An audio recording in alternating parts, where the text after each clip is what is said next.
Today I'm sitting down with Frosty to talk about one of his favorite movies, The Lord of the Rings, The Fellowship of the Ring. We're going to go through the story, the world building, the characters, and the best lines. We'll also explore Peter Jackson's incredible production journey of adapting a beloved book into one of the greatest movie franchises of all time. From the script development to the revolutionary special effects and the minute detail of creating the chainmail armor by hand. But for now, sit back, relax, and welcome to my film club.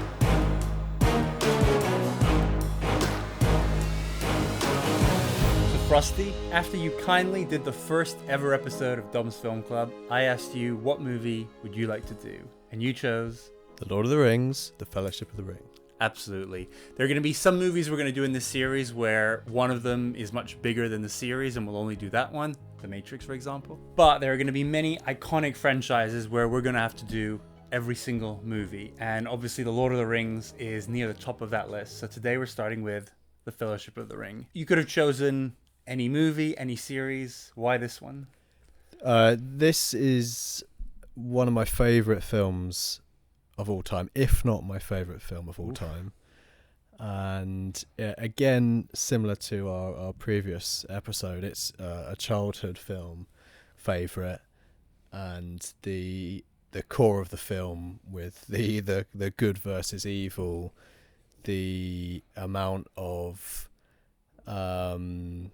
entertainment value is just so high. There's so much to it. It's the start of an enormous journey with the entire trilogy, and it's one film that I love deeply. What was your first experience? Did you see so the first one came out that we're talking about today came out in 2001. Did you remember seeing it in the theaters? Yeah, I must have done, and I would have been 11, so at the right kind of age for a film like this. But you don't remember specifically seeing it.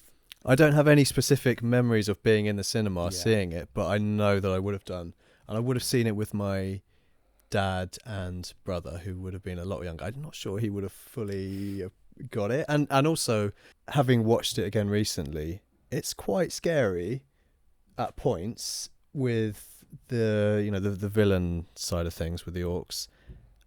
As an 11-year-old, I feel like I was probably a little bit scared by it. But now watching it again, obviously, it's not something you think of it being a scary film, but no, it's definitely scary from a kid's point of view, obviously not as a horror. I can't remember if I saw it in the theaters. I think that I would have, but I have a very distinct memory of seeing The Two Towers because for some reason I didn't see it the first week it came out, and then everyone had seen it. Ended up going by myself, and I was by myself in the movie theater, which was an amazing experience to watch The Two Towers in a private movie theater. But yeah, this one, I remember having it on VHS, so I did obviously see it fairly soon after it came out, and then I was on board for the rest of the series. I don't think it made as big an impact on me as it did you, clearly. And I think this is what's going to be interesting about our conversation, is that you're someone who was enamored with it from the start and obviously has a close relationship with it. I think I'm much more your average person who saw them, who enjoyed them, who rewatches them. Well, I hadn't rewatched them in quite a while until preparing for this, but now watching it as a proper grown-up, I think I have a complete newfound appreciation. Not to rehash the same point, but the last episode we talked about how movies have this hook, how they bring you in with one thing, and then the more you watch them, more you appreciate everything around them. And I'll talk later about the things that I remember liking about The Lord of the Rings and how it's completely different from what I appreciate now. And it is just it's an absolute beast of a movie on every level. From the way it looks, from the story to... I've watched quite a lot of the behind-the-scenes stuff, and so I'll be sharing some tidbits from that. But the amount of work that went into making this movie is absolutely mind-blowing. Yeah. So how many times would you say you've seen The Fellowship of the Rings? 100. Honestly, really? It's by far and away the film I've seen the most times. Not necessarily The Fellowship, the Lord of the Rings trilogy as a whole, but The Fellowship in particular, probably the one I've seen the most. You watched that one the most? Yeah, I think so. I mean, this has obviously come up with me. My previous experience with it, so before researching for this, The Two Towers was my favorite. But as I told you earlier, I think, especially once we finish a few years from now, reviewing all three of them, I think I'll have a different view, and I'll give you my verdict once we do that. Yeah. But I think for that reason, I've definitely seen The Two Towers a lot more but the Fellowship I've probably seen now probably 5 or 6 times. Okay, that's not nearly enough. No, clearly. To quote one of the lines in the film as well, by the way. And so, what would be the top line things if someone just said to you at a party, why is it that you like it so much? What would be your bullet points on why you love it? And well, I know that's a... To be honest, I think that is almost an impossible question to answer. And the fact that it's impossible to answer tells you why I love it so much. In that you talk about hooks, there are so many hooks that it becomes like this beast, as you say. It's like this mega movie with so much going on that hooks me in many different ways. It's not like there's not really a single thing that hooked me in at the very beginning. It was just this very overwhelming, never seen anything like it before, a huge great saga that just blew me away. It was almost to the point where I couldn't take it in. It was almost too much. So the overwhelming enormity. Yeah. So to answer your question, no, I can't. I couldn't give you anything. Here's the thing. Have you read the books? I have, long time ago. After seeing the movies. How was that experience? Slightly weird. It felt like a big slog, and I remember reading them as a 12, 13-year-old, and we used to have something in our school. It was just like a lesson dedicated to just sitting and reading, and I remember reading The Lord of the Rings in those sessions, and at the time I wasn't that bothered by it, and found being forced to read when you didn't really fancy reading made it less enjoyable, and all I really wanted to do was just go out and play football or something. Yeah. So I was not really that bothered by it, and they're so long that I wasn't that engaged in it. And I also remember feeling like this is so different as well that I'm not sure I'm enjoying it that much. What sort of age were you when you were doing that? What, about 12. Right, 13. So just after pretty soon after, yeah. And I've still got the books now, and what tells you that I read them after the films came out is that the books themselves have the film artwork all over. Yeah. And there's a chance I may have given up as well. I definitely read the first one, and I'm pretty sure I read the second one, but I might have just given up by the time we got to Return of the King, because I would have moved on to other stuff, I think, at that point. Yeah, well, this is around the time that Harry Potter was a big thing, and that was a lot more accessible for people of our age. Yeah. Not that I faded off on that hugely. I had to go off on a tangent. I was into the first one and then just felt like I'm going to keep this up, but just faded by the Goblet of Fire. That was too big. Oh, so you haven't read them all? No. I lost interest completely. And The Lord of the Rings, you've never considered going back and reading them as an adult? I have, but no chance. You've considered it? Yeah, I've considered it. No chance that's going to happen. Fair enough. So, let's say you're at a party and you meet the one person in the world who's never heard of Lord of the Rings, and so you tell them, and they say, okay, you seem enthusiastic, I'll watch the first one. What's it about? How do you answer that question? Well, this is a difficult question. It's about a story of good versus evil. I think that's the core of it. And in a bit more detail, it's about a underdog that's faced with an enormous task, and with the help of lots of different people, he has to take something and destroy it to save everybody's futures. Yeah. If I was trying to be like abstract about it, I could go. The trouble is, there's so much to it that I could spend hours telling them what it's about. But that would be my try not to like go into it in too much detail. That would be what I would say. I mean, I think the beauty of it is that obviously it can become infinitely long. You can read the books, you can go beyond the books. There's all the mythology behind it. You can read the analysis. That you could spend your whole life studying it, and some people have. Yeah. Or you could just say it is good versus evil, because that is what it comes down to. Yeah, I think if you wanted to go into it, you would have to say to this one single person, sit down, this might take a while. I pretty much agree with your description. The IMDb synopsis of the Fellowship of the Ring is A meek hobbit from the Shire and 8 companions set out on a journey to destroy the powerful One Ring and save Middle-earth from the Dark Lord Sauron. Yeah, okay. Which is, yeah, and that gives you some definitely some extra stuff. Some plot points. Yeah. But it is, and we'll go through the story in a few minutes, and again, we could spend hours just talking about the story, but I also think, especially the Fellowship, I think it gets more complicated later on. But the story of the Fellowship, if you boil it down to the important plot points, it is actually fairly straightforward. I mean, yes, it is, that synopsis in one sentence pretty much, I mean, it pretty much summarizes a storyline across all 3 movies, because it's the start of the journey of the ring. But I think that's kind of the beauty of it, because as a kid, when you watch these movies like this, these movies that introduce you to a whole world, it needs to have these layers where you can watch it for the first time and say, I enjoyed myself. But then you can watch it for the 100th time and say, I never noticed that that statue is the same one that they show in the flashback. Which I'm still doing that now. Sure. Yeah. But when you see the amount of work and attention that went into making the movies, it is no surprise, because, these people who were absolutely, obviously you have the writers like Peter Jackson and his 2 co-writers, as well as they brought in experts who would spend their whole lives studying Tolkien and doing renditions of sculptures and what the characters looked like. But I always think you can't have a movie that's just appealing to those, nerds, for lack of a better term. You do need to have that initial appeal, which obviously it worked. Because you imagine this movie, if the first one hadn't worked and they had 2 more in the can, what an absolute disaster it would have been.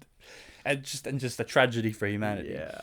Which takes me nicely to a bit of the background for the movie. So it came out in 2001, and for those of you that don't know, it is based on the novel The Lord of the Rings by J.R.R. Tolkien, which came out in 1954. So we all know it as the 3 books. He had originally intended for it to be 1 book in 2 volumes, but for publishing purposes and stuff, they released it in the 3 books, and that's the format we know it in today. It wasn't an immediate hit, the book. It was kind of a sleeper hit. And obviously back then, books came out in pieces, in newspapers and stuff like that, and then the word of mouth was a lot slower than it was today. Nothing was going viral, but it did gradually become hugely popular. There were Tolkien clubs, and by the end of the 20th century, it's considered, I don't know the exact facts on this, but it's considered the most popular book of the 20th century, behind only one other book. Do you want to guess what that is? It's usually, whenever they do this stat, it's always second after. I don't know. It could be all sorts of things. The Bible. Oh, yeah. I think they say that about Harry Potter as well. That is the most, popular book of the... I was going to say Catch-22. No. So basically, of original stuff that was written in the 20th century, it was considered the most popular book. So the trilogy was shot simultaneously over about 26 months. Sometimes they say 15 months, but I think that's how long certain actors were on set. The exact dates that are given from the beginning to the wrap adds up to about 26 months. And they did a couple of pickup shots, so, just reshooting a couple of angles here or there. But apart from that, they shot all 3 movies in that period of time, which is crazy. Apparently, that's how long it took to shoot Apocalypse Now, 1 movie in that period of time. So the efficiency, when I was watching the behind the scenes, the way Peter Jackson was running this, he had 3, 4, 5 different camera units all over New Zealand that were filming lots of stuff. Apparently, they said if they had filmed it with just 1 unit, it would probably take them 5 or 6 years just to shoot it. And that's just shooting. That doesn't include any of the special effects. Yeah. It doesn't include any of the prep before. Apparently, stuff like the production design, just preparing the Hobbit town, took 1.5 years for them to just find the place and build it and everything. So just so much work, and we'll get into that in much more detail. It was obviously a massive success. The series grossed almost $3 billion on a budget of under $300 million, so 10 times more. The success of the 3 was actually very similar. So Fellowship grossed $888 million, the next one $938, and the next one $1.1. So understandably some slight increases, but it isn't like, the second one doubled the budget of the first one. So very much a big hit from the beginning. Do you want to guess the Rotten Tomatoes score? 90%. 92%, so from the critics, which is actually the lowest of the 3. The second one got 95%, the third one got 94%. They're basically all, very well reviewed. Interestingly, though, on IMDb, and I think this is where IMDb is more interesting when you're really talking about, top-notch films. Yes. So, do you want to guess again? I know that they're all right up there in the IMDb top 250. Yeah. Last time I checked, which was a long time ago. I think the Return of the King is highest of the three, and the Fellowship is the second highest, I think. Yes, you're correct. And it's knocking around the high 8s. It's like 8.9 or something. So Two Towers is at 8.8. Then Fellowship is at 8.9 and is number 9 on the all-time list. And then Return of the King is at 9.0, I believe, at number 6. Okay. So they are all three very much in the top. Can't remember how much Two Towers is at, but they're all three of them considered among the best movies of all time. Yeah, rightfully so. Yeah, I'd agree with that. I wouldn't necessarily agree with Return of the King being the best, but I'm sure people would argue with that. I think it's the whole same thing as with the Oscars, how they were nominated a lot for the first two, but then they didn't really win a bunch until the last one. And I think by the last one, they were like, this is our last chance to really give them their props. Yeah. So I think probably the same with the reviews. So in terms of box office, it was only the second biggest movie, both worldwide and the US that year. Can you want to guess what it was? Of 2001? Yeah. What was ahead of it? Only by a bit. No, I don't. Give you a hint. Harry Potter. Yeah, the first Harry Potter. It is another thing that blows my mind, especially when you consider the difficult landscape of film these days. The fact that obviously they're very different, but the fact is they are both fantasy adaptations of very popular books. The fact that both of them came out the same year. Yeah. Maybe they came out different times of year. I do remember there being like a little bit of a rivalry thing at the time. Not surprised. Maybe the age groups were a bit different because, I mean, even though you and I saw it, I feel like it's probably kids that were a few years older than us were probably more into Lord of the Rings, and our age younger was probably more into Harry Potter. But I think generally our age, we saw both. Yeah, I saw the first Harry Potter and it just didn't click with me at all. I don't know why, because I like fantasy magic stuff, but maybe because of Lord of the Rings, I was just like, well, that's so much better. It's a much more mature take on this sort of thing. It's like the 11-year-old 2000s version of Blur versus Oasis. That's quite the analogy. Last question before the spoiler line. Who would you recommend this film to? I think it's fair to assume that people will already watched it. But for someone says, Frosty, what movie should I watch this weekend? What sort of mood or what sort of film would they have to be in the mood for you to say, watch The Fellowship? I tell you what, it's great for like a bank holiday weekend, Christmas, Easter, that sort of thing. In terms of who, I'd say it's definitely for kids around the age of 10 plus. I don't know what the rating is. It's probably like PG-13, I think, because they actually, despite it being seemingly gory, there isn't actually that much blood. It's just a lot of bloodless killing. Yeah, it's somewhere between the really childish fighting and the serious one. It's like hits a nice little sweet spot where it's a lot of like death, but it's, you don't think of it as being like too gory.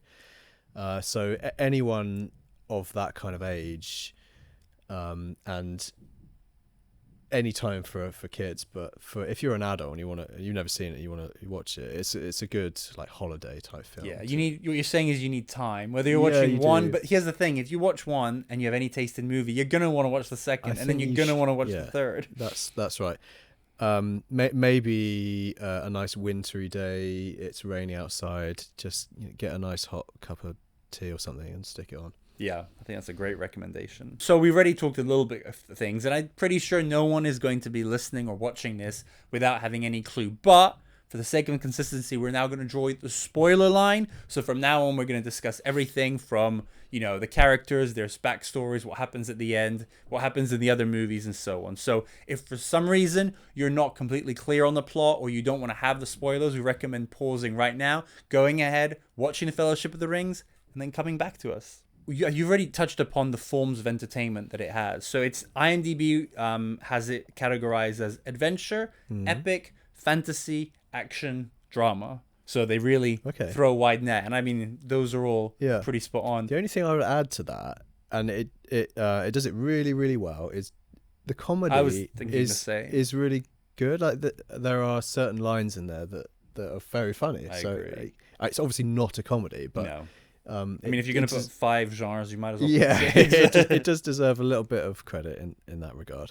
Absolutely. When you first watched it, which one of those types of entertainment do you remember really catching you or hooking you? Or do you just remember, like you were saying before, of having just everything? Probably everything as a whole. If I were to pick something out, probably the action above all else, particularly the specific scenes that are built around fighting, which grow and grow as the trilogy moves on.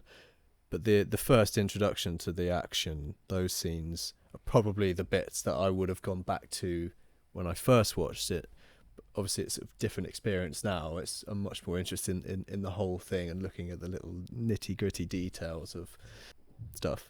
Yeah, so I'm the exact same, and this is why The Two Towers was my favorite. Yeah, I get that. The battle scene there, which is pretty much an hour. Helm's Deep Yeah, is just iconic. Iconic. Yeah. It's amazing, and I think maybe that's why I sort of said this is what I like about The Lord of the Rings. Yeah, and then I would rewatch The Fellowship and say there's not nearly the same scale of battle. And no, I think that's absolutely right. However, I would say that I know we're going to talk about specific scenes later, but whilst we're talking about battle scenes, the Aemon Hen scene, which is effectively the bit at the end where they're fighting in the forest, that to me is arguably my favourite battle scene of the whole thing. It's so well shot, looking at it with a more critical eye now, and I have a very soft spot for things in forests, and the New Zealand landscape really sings in that particular scene. Yeah, because Helm's Deep, there is no landscape. It is just dark and rocky and wet. Yeah. So yeah, you don't have any of that. It's a bit like I've referenced Robin Hood in the last film. Again, it's like some of that is filtering into why I'm enjoying it so much. And it's also the scene where you're really seeing the actual Fellowship all together, Gandalf aside, fighting in their own separate way. So it's the first time you're introduced to like everybody together in this kind of moving fighting scene. That's the other thing I like about it, is that it moves. It's not just everyone just bashing it out in one place. There's movement to it. Because technically in Moria they do fight together against the troll, but it is again, the backdrop isn't nearly as pleasant to look at as the forest. Yeah, that's a good point about Moria. That is when watching it again the other day. There were realizations for me, trying to think back to what it would have been like the first time. That is the point where you see Legolas and the arrows and like, oh wow, he's so good with the bow, and Gimli and the axes and stuff. Because up until that point, you don't really know what these guys are up to. Yeah, I think the one very important part of the movie is opening with the prologue with that battle scene, because obviously that is very much the type of action you're going to see in Two Towers and Return of the King. But I think it is. And they knew what they were doing. They realized, Peter Jackson said, if we just started with 40 minutes of Hobbitland, people are going to be walking out of the theaters. So you start with this action scene about the guys. If you keep watching, you're going to see more of it. And then they just, over the trilogy, they just escalate it. And now you get Moria, which, that's good. It's impressive, the special effects. The great thing about Aemon Hen as well is that it's real fighting. Yes. It is stuntmen and the actors, and it's real. I don't even know if there were any, I'm sure there's the odd shot, but there were basically no special effects. Whereas obviously in Moria, the troll is all special effects, and all the battle scenes afterwards, where they have tens of thousands, are very heavy on the special effects, which is great. But I think that is one, when you revisit the Fellowship, you can appreciate that it feels so much more real, because it 100%, is. And it's so much more personal. In all of the others, it's tens of thousands and special effects, and you kind of, maybe you see Aragorn or Legolas in the middle of it, but it's just this army of orcs. Whereas here, obviously you have the orcs, but you actually know one of the orcs, the leader of them. So there is still that thing. And then obviously with Boromir dying is extremely personal. And it's a much more detail-oriented fight scene than the rest of the series. Yeah, and again, going back to me thinking about watching this film for the first time, and it being a little bit different to the usual, you're not really expecting Boromir to die. You don't expect to see your main character die in what you I think at the time you would have known this is one film of more to come. Yeah. It was a bit like, oh wow, okay. Yeah, I hadn't even thought about that, but I guess now the joke about Sean Bean dying is like such a thing. But obviously, this is before Game of Thrones as well. Yeah. I mean, we didn't even learn our lesson. I remember being shocked when he dies in the first season of Game of Thrones, but we should have known. Yeah, that's his thing. Apparently, he said that this was his favorite death of all of his characters. I mean, it is a really good. That's another good point about the this particular scene, is that his death is fucking brilliant. The 3 arrows and the fact that he keeps on going, it's so good. He's great at dying. He's good, the best. Apparently, in the behind the scenes, they said that they spent basically a day shooting the scene between him and Aragorn about him dying in his arms, and they shot it in the morning, and then they broke for lunch. And so, they go for lunch in costumes and stuff, and how weird it was to just be like chatting around lunch, and they're like, okay, let's go back to film my death. So I think the other things about the entertainment is just that, exactly what you said. You kind of need to just prepare yourself for this tidal wave of just everything, of story, of the landscapes, of music. Stuff happening. The music. Oh, we'll talk about the music later. But okay, since you brought it up, I'll preface this because I've been preparing for Harry Potter and other series that we're going to do. And I think the thing that's crazy about the music is that all the other things, you have something to work off. You can work off the page. There were artists, and obviously Tolkien wrote the books. Tolkien provided a lot of drawings and maps, and then people based on those did paintings of what the characters looked like, and the costume designers went off that. Can you imagine being the music person for one of these movies? You have nothing to go off. They just say, read these books. We need music that's going to give us the vibe of this. Yeah. And you just start from scratch. It's crazy. It's amazing. And it's so iconic. It's so iconic. You immediately think of the film when you hear it. Like, and it's almost as if multiple scores for a single film have been created, because every style of scene and type of character has a very distinct sound. You've got a sound for the Shire, which is starkly different to the sound for Isengard. And they perfectly capture the essence of each of those places and what it means. Like the Shire is such a like homely place, such a place of comfort. It makes you think of your own home, and the noise of that flute or whatever it is, it just immediately, it makes you almost instinctively homesick. It's just so good. And you hear the drums of Isengard, you get filled with dread. It's so good. It's like, it is one of the driving forces of what makes the film so good. And obviously it continues through the whole trilogy, and it just builds and evolves. It's just I think my favourite film score is so good. Yeah, I mean, I can think of others that have done similar things, but I can't think of anything that was better with that. And as you say, how they all intertwine while being different, yet clearly belonging to the same world. But yeah, so if you're watching this, you buckle up for so much story, so much beauty, so much musical stimulation.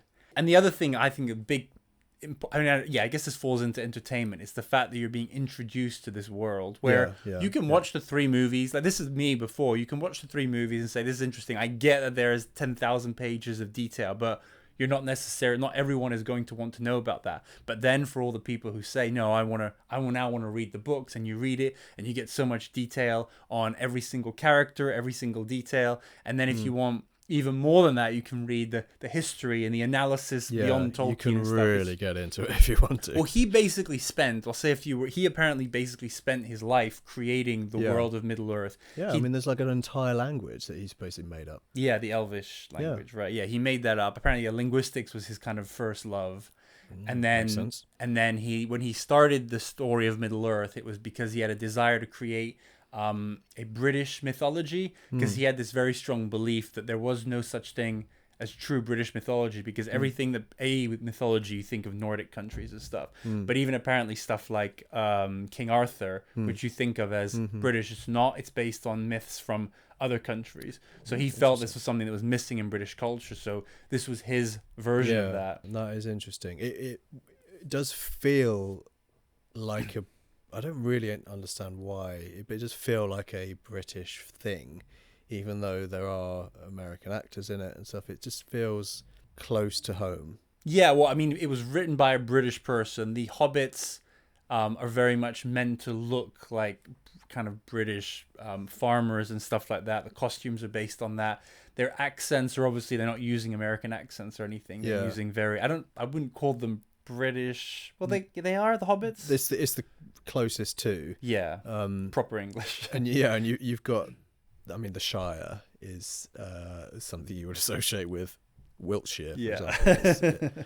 And then I guess the last piece of entertainment that we talked about before was the humor, and I think that's it's by far not the most important thing, and I'm not saying it wouldn't work without it, but I think each movie I watched in the last couple of weeks. I've watched This Fellowship twice, and I've watched The Two Towers. I'm going to be rewatching The Return of the King soon, but I haven't. But in The Fellowship of the Ring, Merry and Pippin are clearly the comic relief. I mean, obviously they existed in the books and stuff, and I'm sure there was a lot more to their characters, but they clearly, that's their role here, is just to be funny, and they're very good at it. Yeah. In Two Towers, it's very much Legolas and Gimli's relationship, which is them digging each other. Yeah. But it's an important, charming part of these movies is that in the middle of all of this, despair and it's the end of the world, you can have just a funny joke about eating. Yeah. It plays a really important role, because without that, it becomes quite a serious thing.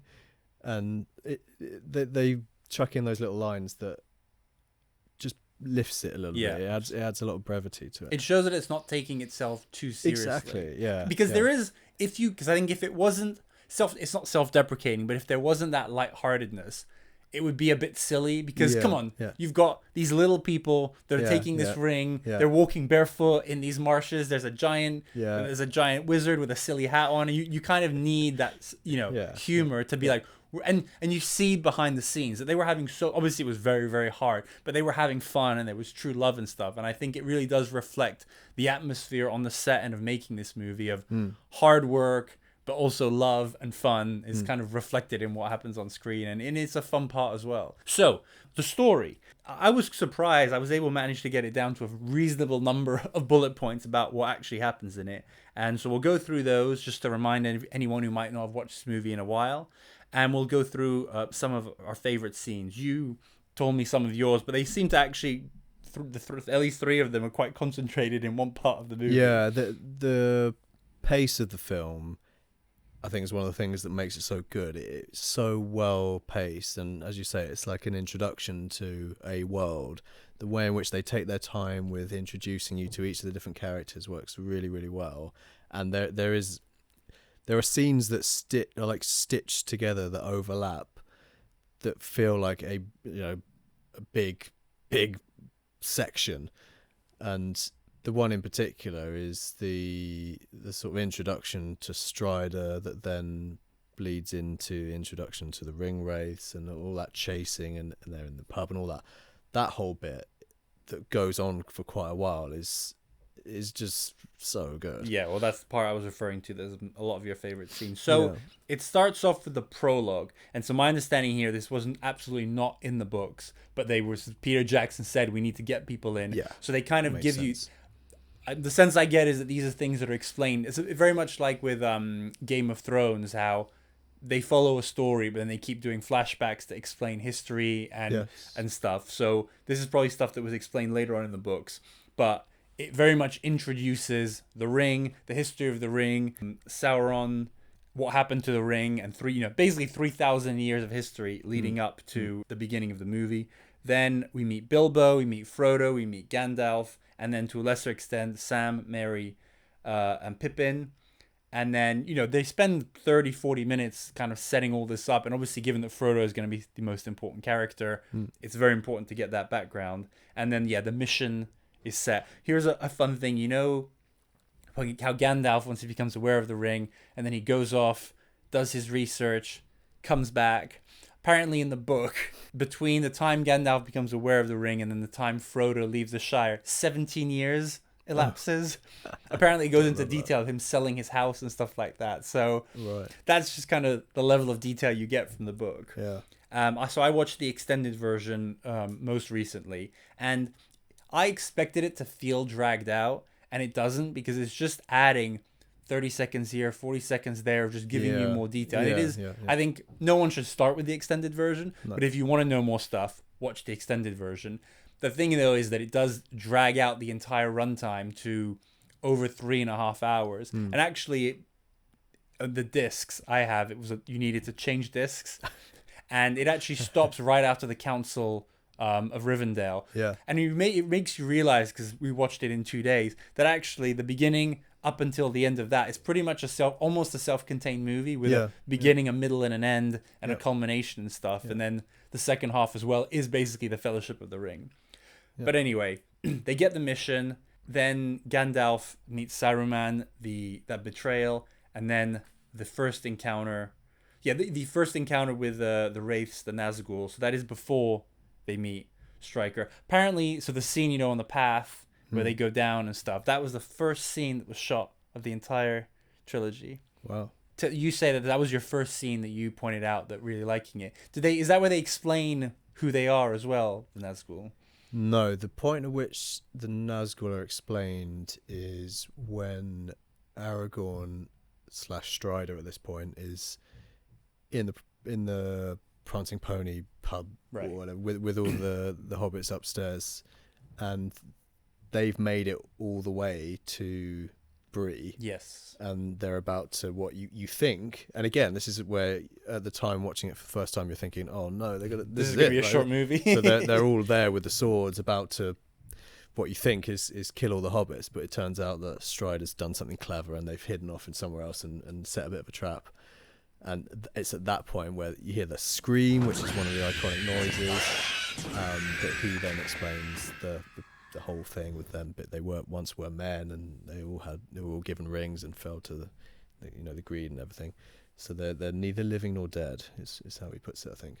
And so you also talked about you're a big fan of the introduction of Strider. Yeah, because it's part of a wider scene. I'm a big fan of pubs, as you well know, and the Prancing Pony, I think, is one of the great pub appearances in film history. So Strider is in the pub, sat in the corner in a very cool looking, hood down, dimly lit, smoking a pipe.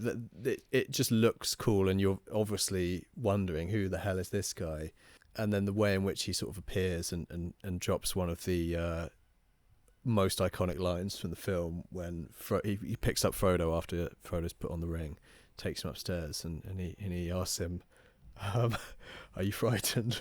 Frodo says yes, and he says, not nearly frightened enough, which is such a great line.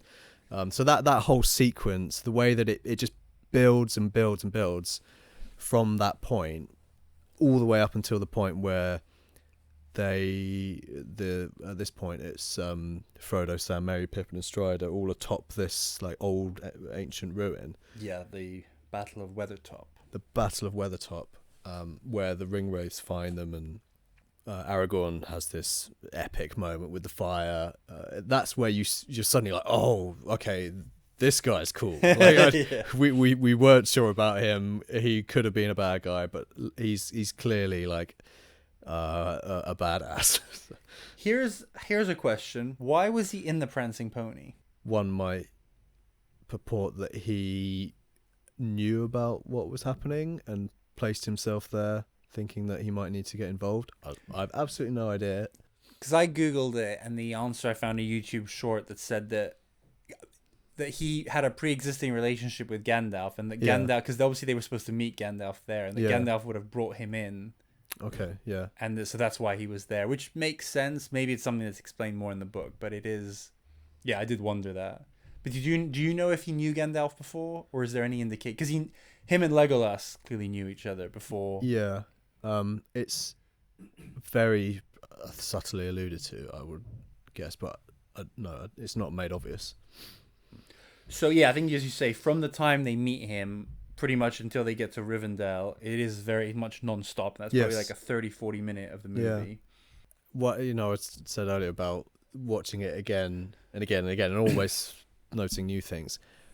I wonder about when it's either just before Weathertop or after that they're all in a little forested area, and I swear you can see the trolls set in stone, which I think is either the Hobbit have like retrospectively added that in to link the films together, or it was because I'm sure part of the story of the Hobbit is these trolls are set in stone. Oh, right. And that you can see them in the background, and that was just a moment of, I've never noticed those, which is I mean, I should. But really noticed. they're definitely trolls that have turned to stone and not statues. Yeah. Because there's that thing Bilbo tells the story about the troll at the beginning at the party about the trolls turning to stone. Yes. It's There's lots of layers if you're looking hard enough. One fun fact is that the Battle of Weathertop, I think that was Viggo Mortensen's first battle scene, and we'll talk about it more in the characters or actors, but he basically was brought in very last minute, so he hadn't really had any proper training, or he'd had very minimal. But much like Antonio Banderas in The Mask of Zorro, apparently once he started his training, he was a natural, and they said he was one of the best swordsmen they'd ever had. He's brilliant. That fight scene, he doesn't do a huge amount. No, but it's a lot of like very cool. Throwing the torch and the torch, and obviously the way it ends with the throw, it's spin into the face. The other thing about the ring wraiths is that you're introduced to them quite early on, and it's just the way in which you're slowly finding out about them and just the pure evil, the little details they add in, like you're introduced to them in the most intimate way is when Frodo, Sam, Merry and Pippin all fall onto the road, and Frodo has that moment of realization of get off the road. They all hide underneath the tree root. The ringwraith turns up, and he's like sniffing around, peering over, and there's little bugs and stuff all crawling. That's those little details just add to the pure evil of these things. And I think one of the reasons why the Fellowship is my favourite is that the ringwraiths are one of the most iconic and powerful characters of the whole thing. When they go on those weird dragon things in the second and third films, they lose some of the essence for me. The purity of the black cloak, no face, black knight of armour stuff underneath on a horse is far more powerful for me than the weird flying dragon thing. It just felt wrong to me, and it just took away from the power of those characters. Here's a question. Obviously them I understand, so they were the kings that were given the the rings, and they were corrupted, and they're neither dead nor alive, enslaved to the ring. Get all of that. The horses.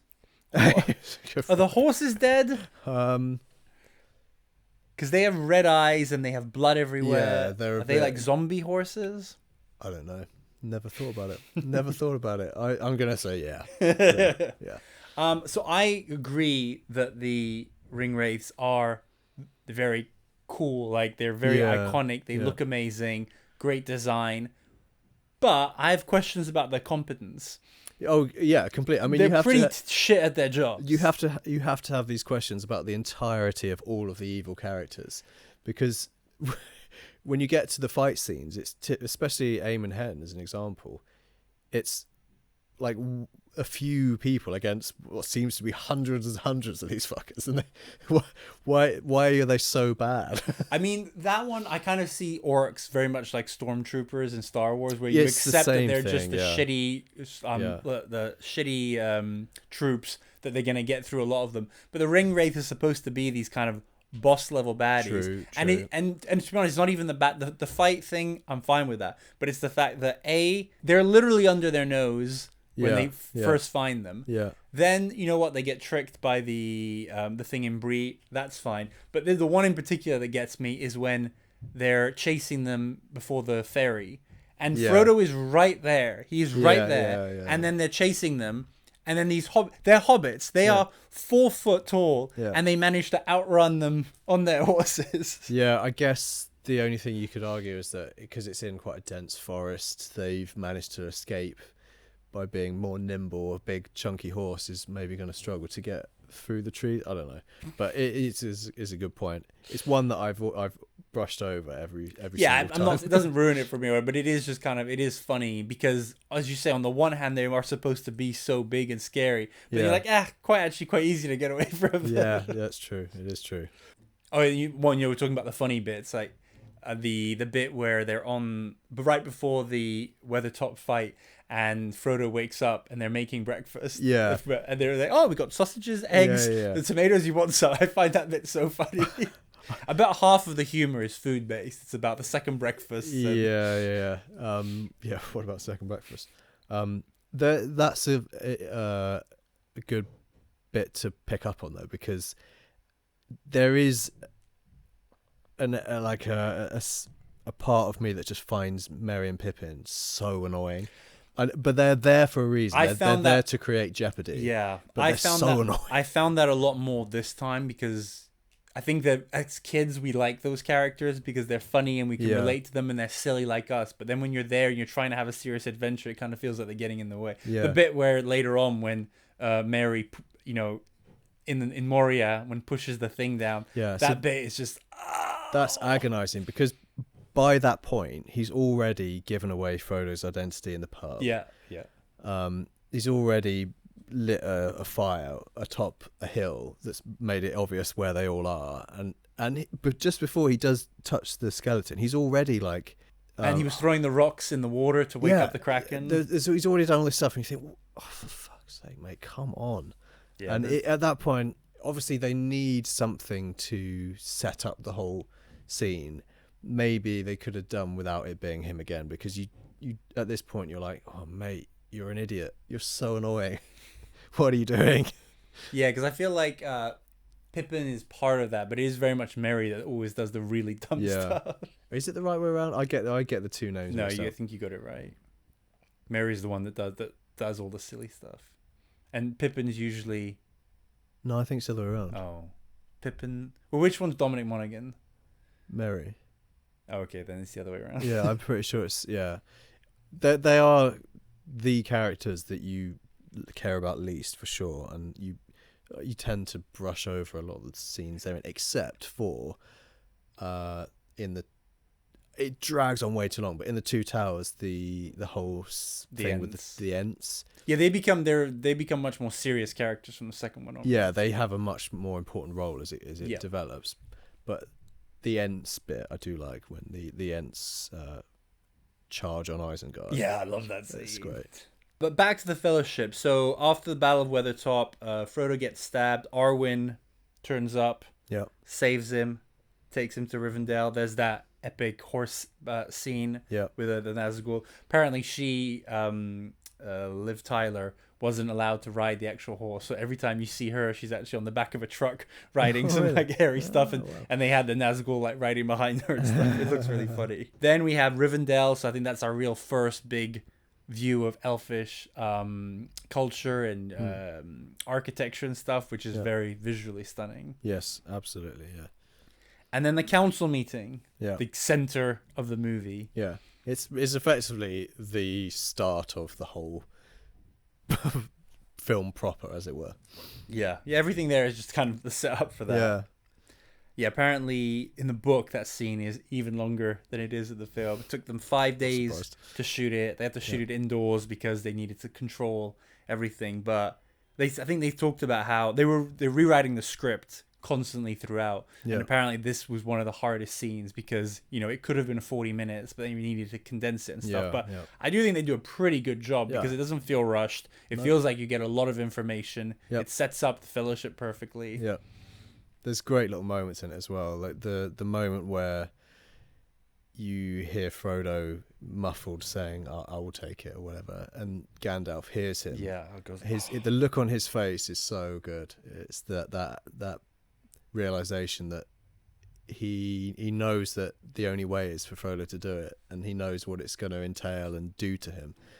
It's a very powerful moment, which is just a tiny little part of the film. But he can't be that surprised because he's the one that set all this up. I totally understand why Gandalf can't pick it up. The thing about because he's so powerful, it would be dangerous, totally makes sense. But when you rewatch it, the beginning about how he basically sort of forces Frodo to, pick it up and stuff like that, you do feel as though, what are you doing to this poor guy? He just wanted to live his life. Yeah.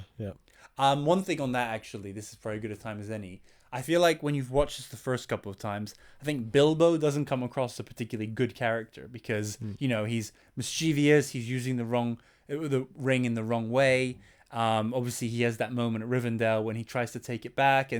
But on rewatch, again, once you rewatch it a bunch of times and you understand the full thing and then you understand the history, the fact is Bilbo gave up the ring, and obviously he wasn't...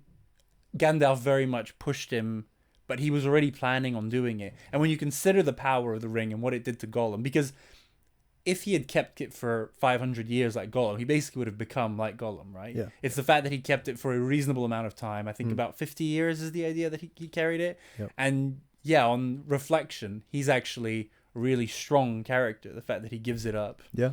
And because he gives up immortality. Yeah. Just to kind of live out his days in a normal way. Yeah. I think he obviously realizes it's done him bad. I mean, how had it done him bad at the beginning of the movie? He got to play around with it and be invisible and live forever. He didn't have a concrete reason to give it up, other than the fact that he accepted that he needed to die like a normal mortal. Yeah, true. Because at that point he's not aware of the whole mission to destroy it or anything like that. It's not as though he gives it up for it to be destroyed. No. He gives it up from a. I think you get the sense that he realizes that it has a hold on him. Right. If you were looking into it in more detail, you could argue that it's like there's underlying connotations with addiction. Oh yeah, I mean it's very much. It's really powerful in when you look at it through that lens. So he's obviously wrestling with it. He understands that it's not good for him, even though he's like got this weird relationship with it. Yeah, but no one else in the history of the ring ever gave it up voluntarily. Every single time, usually you died and it was taken away from you. Yep. Gollum lost it because he's really clumsy. But anyway, so that takes us nicely back to Rivendell, so where he sees Bilbo again. Council meeting. Yeah. Fellowship sets off. That's one of those. I can't remember how you feel the first time, but when the Fellowship gets set up for the first time, like everyone says, an elf, a dwarf, and a man, and then the music blares, and you're just like, oh, here we go. In that little sequence, you've got some of the most iconic bits. The line about "you have my sword, and my axe and my bow." That's something that is stands out as an iconic line. And then as they set off, you've got one of the maybe the introduction to the landscape and the vastness of the world when the music kicks in as well with the dun, dun, dun, and they're all walking through this little gap in the rocks. One by one, the characters pass through. It's, I would say that's my favourite 10 seconds of the whole trilogy. Is that moment? That's a big statement. It's just so good because it gives you that massive kick of here we go, because you know what's coming, and it's the start of the whole thing where your excitement levels are peaked. It does actually, so they peak, and then I feel like it does, but for good reason. It does kind of stall after that, especially in the extended version, because basically then they try a couple of different routes and they get stopped. I think in the normal version, did they go straight up the mountain? Because in the extended, they're going a much easier bit, but then the Saruman's the crows turn up. I don't think that's in the theatrical version. Yeah. It is? Yeah. Okay, but so they can't go that way. So then they go up the mountain. Then Saruman tries to bring the mountain down on them there. Yeah. And then that's when they end up going to Moria. Yeah. But I think one way or another in the extended, they kind of drag that out by an extra few minutes. So again, it's part of the pacing of the movie of like, okay, we're on the adventure and now we're stuck and stuff, and we need to go different ways. And then you have Moria, which, the ultimate stalling is they can't get in. About trying to find the password and stuff. Across those little sequences as well, as much as they are a bit slower paced, it's where you're starting to get to know the characters more, and it's where my favourite of the Fellowship is Legolas by quite some way. It's the things like the fact that he can see really far away, and as those weird birds are turning up, he's the one that can see them in the distance. And then when they're on the mountain, he's walking on the snow. It's just stuff like that I just fall for immediately. Yeah. Well, we'll talk more about the characters later on. But when I watched them as a kid, Legolas was my favorite character as well. Yeah. I don't think it's a coincidence. I think he's very much primed for younger people. Yeah. So then they end up in Moria, the troll battle. So that's kind of our first, apart from the beginning. But again, the beginning is on such a big scale that you're not really getting a sense of what the orcs and the goblins are and stuff. Yeah. So Moria is that first encounter with them. Although actually, no, they're not orcs. Are they all goblins? Goblins. They're all goblins. Does the blue swords? Is it for goblins and orcs?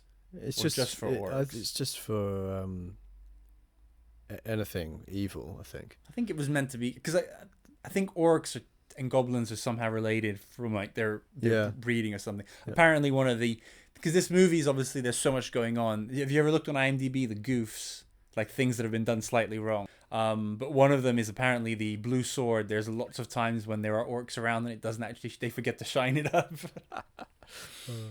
And this is the first huge use of again, apart from the prologue, the huge CGI with the troll, which apparently was an absolute nightmare to film because they basically have to do everything without having the troll there. Yeah. And then, there's basically, I don't know how long it lasts, but it must be a good 20-30 minutes from the beginning, the first time the arrow gets shot at Boromir, all the way until they get out. Because then obviously we've got the fall of Gandalf, which is a huge turning point in the movie. Yeah, and again, it's rewatching it, imagining myself watching it the first time. You're not expecting that at all. No. You're really not expecting... Not least that early in the film, but the whole trilogy. You're thinking, surely not. And I remember after the first one had come out and we were all like desperately waiting for the next one to come, there was so much talk about, is Gandalf coming back? And someone's heard that they've read the book and he actually comes. But I hadn't, and you were like, I don't believe it. He died.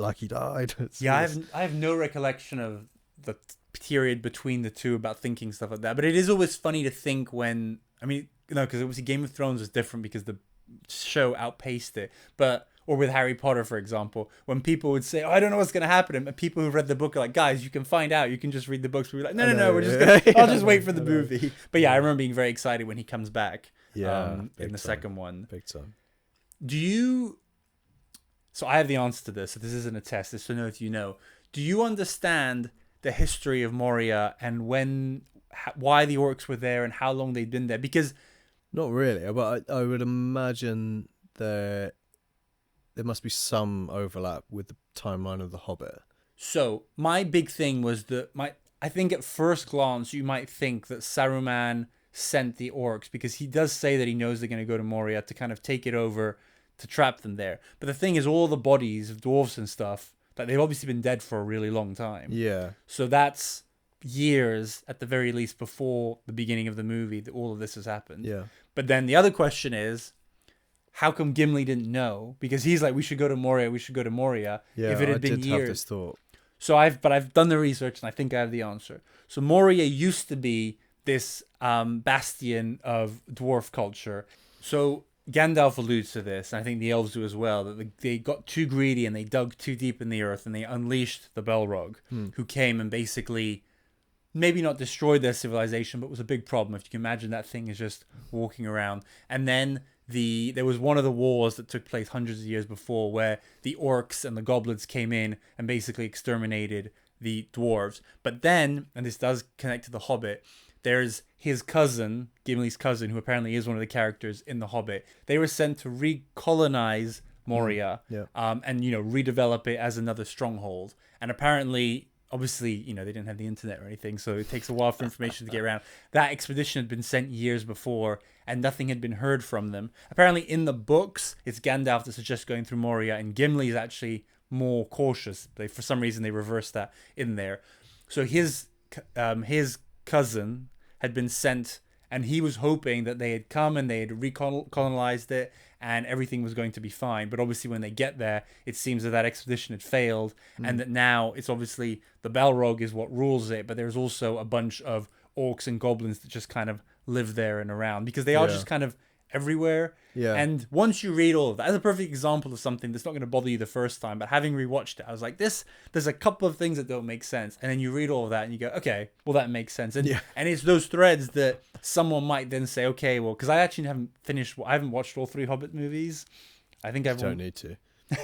Honestly, it's way too strung out. Yeah, because it's one short book that's strung out into 3 movies. Yeah. But I feel like I should watch them at least, because I think I watched the first one and then maybe half of the second or something. Yeah, there's just nothing compared to the Lord of the Rings. That's a shame. Yeah, it is. But so that's just an example of a thread that if someone gets curious, you can then go in and you can read a few lines like I did, or you can then go read The Hobbit and you can then read like the backstory about, this war that happened at this point and stuff, because there's so much stuff. I don't actually know what format it is, but there's just thousands of pages from Tolkien of him just explaining the history of this war that took place 1,000 years ago, just because he wants to explain this one particular plot point in the Fellowship and stuff. And because he never really finished the last book that was published.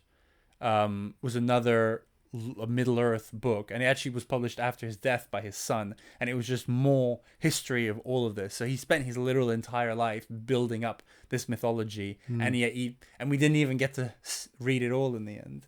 So Moria, troll battle, Gandalf falls. Then after that, while they're grieving, they run into Galadriel, who I was trying to figure out what is the purpose. I mean, again, it's in the book sometimes, so that's just the answer. It's in the book. But what is the purpose of that encounter in your mind? Yeah, I was asking myself the same questions. It's one of the bits of the film where you think this is probably why people don't rate it as their number one.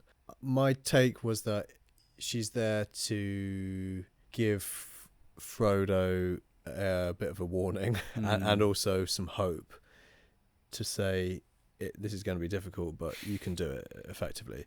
I don't really know why we as a viewer need to see that. It did feel a bit like because Galadriel doesn't really offer that much throughout the whole trilogy. She gives him the little light, which he uses later down the line, but it does feel like if there's a section that could be cut down and tweaked, it would be that for me.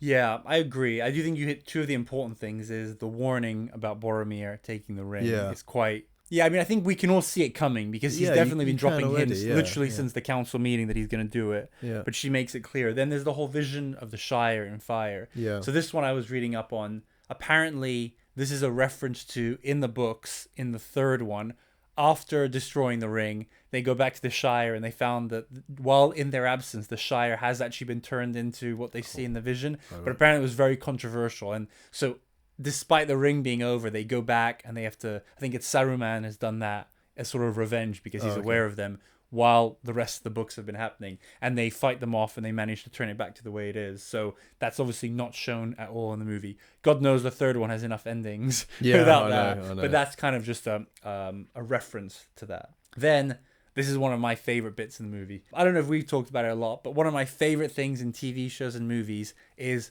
processes.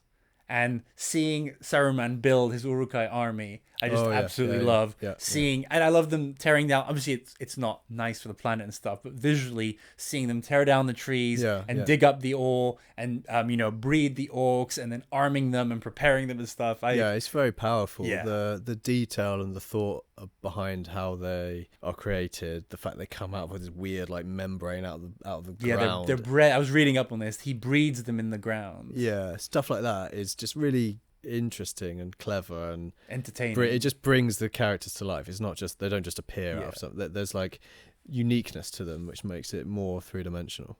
Yeah, and another parallel I mentioned, the orcs versus the stormtroopers. Obviously, later on in the Star Wars movies, we do find out where the stormtroopers came from and clones and stuff. But it is nice here in the first one to better understand where they came from. Do you know how they shot? You know those shots that the ones I'm talking about when they're going down into the mines. Yeah. Those were all shot on models. They would have. They reference in the credits people that were involved in models. And stuff. They call. I don't know if this was one of them, but there's this thing they were called bigatures. Yeah, so they were big miniatures. Yeah, so they would have something that would be a lot more than a small model, but they would do that. They were explaining. I think it is specifically that shot. They had different layers, and they just had to green screen each one of them. So you'd have a camera go down into a miniature. And then they would have maybe another one that it would kind of go into all the way until you get to the point when you have Christopher Lee in the mine, which is then him with the background and the set, and how they just managed to sew all these things together. Yeah, really Some of the stuff, the way they filmed it is just crazy. Yeah. There was one shot, I think it's early, when Gandalf is going to see to Isengard, I think, where he's just on his horse. It's a pretty basic shot. He's on his horse, and I think he goes underneath a bridge or something. And the way they did that is they lined up the camera perfectly with a little wooden bridge that was really close to the camera. And then they just used the perspective of him running that it looked like he was actually running under the bridge, even though he's, a half mile away and stuff like that. I have a lot to say on perspective and the camera angles and stuff later on the production, but it's just mind-blowing how they made this movie. It's incredible because it's also a hell of a long time ago as well. It's one of the things you don't really get a sense of it being an old film. Like it's but well I think over 20 years ago. It is 20 years ago, but I think it is like you see them making the first Star Wars movies, and back then it does really seem old the way they did some of the stuff. Like some of the aliens were literally just puppets, but I feel like here it was just at the era where they were using full-fledged visual effects. Like the troll, the troll is full-on, 3D animated and stuff like that. Apparently they created a whole new type of software for the battle scenes where, I mean, it sounds like it was basically like Age of Empires, where they could be like, okay, we need, they'll have a certain number of people, but then like just add thousands of, and they could even make them fight within the computer model and stuff. So Saruman creates the Uruk-hai army, which is sent to track them down. Yeah. Then the Argonath shot is just one shot, with the two kings. Yeah, and that's what, when I talk about Aim and Hen, the scene, I also include that bit as well, because they're obviously on the boats that then go past those two mega statues, and then more just on the edge of the forest, and then it kicks off from there, doesn't it?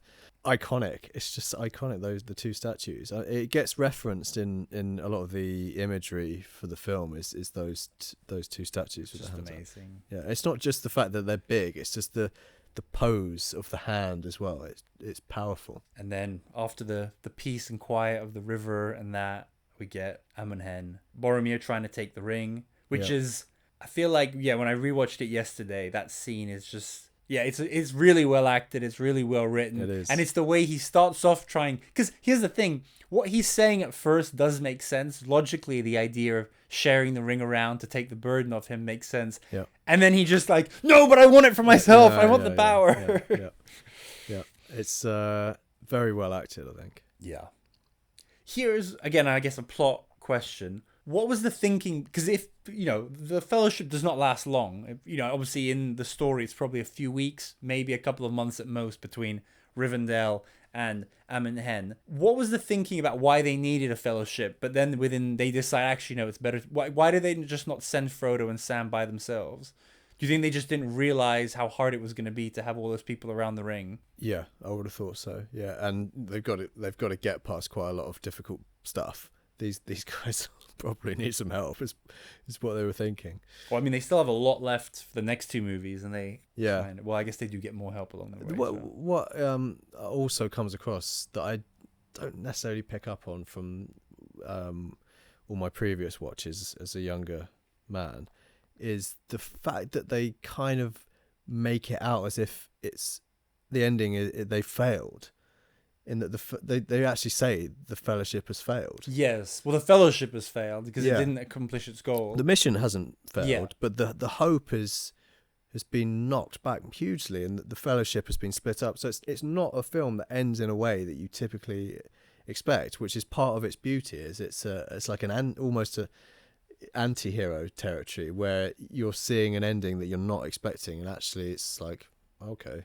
This hasn't quite gone to plan. Now that you're saying this, I'm being reminded of the first time of watching it, and then just being a bit confused because it's not a full-on bad ending like, say, an Empire Strikes Back where all hope seems lost. Yeah, I guess you could say Merry and Pippin getting kidnapped is pretty bad, but that's actually a funny one. Going back to your point about them being unimportant characters, when Legolas, Gimli, and Aragorn say we will go fight, we will go find them and save them, you almost think, they're not that important. Is it really worth these three important characters like going off? Obviously, it leads to some great action sequences in the Two Towers. Yeah, but I feel like with Frodo and Sam, it's a very ambiguous ending, sort of like, okay, we know why you had to go by yourselves, and the fact that you can see Mordor is kind of encouraging, which I do find a bit annoying in the later movies because you're like, wait, you were close and now you're far again. I know, I find it weird. That's one of there are a few little annoying bits for me, and that is one of them, because you can't help but think, like you say, they're there. It's just you can't really see that there's loads of stuff they've got to get through. Well, and also they go back on their tracks a bunch of times. I think at the beginning of the Two Towers, they basically get lost, and that's when they need Gollum to help them. And then they get to the Black Gate, but then they realize, well, we can't go this way, so they have to go a completely different way. Yeah, I bet if you saw it on a map, their exact route, it would get very frustrating because it would go whoop. Yeah. So we've talked about a lot of the characters, but let's just do some of them. We'll go quickly, like Merry and Pippin. I think we've said what we need to about them. I think so. Yeah. We understand why they're there. Oh yeah, I was thinking for each one of the characters, we'll go through some of them quicker and some less. If we wanted to give them a grade of meh, fine, good, or great. So would you? I had Merry and Pippin as fine. They fulfill their role, but I wouldn't say. Would you say meh? No, they're there for a reason. Yeah. I just sometimes they're annoying. Yeah, so fine. Sam? Fine again, I'd say. I agree. I think his character very much like he's probably actually even more than Merry. He's probably the most forgettable character. He's so important in the next movies that he's just kind of there until he's ready to spring into action.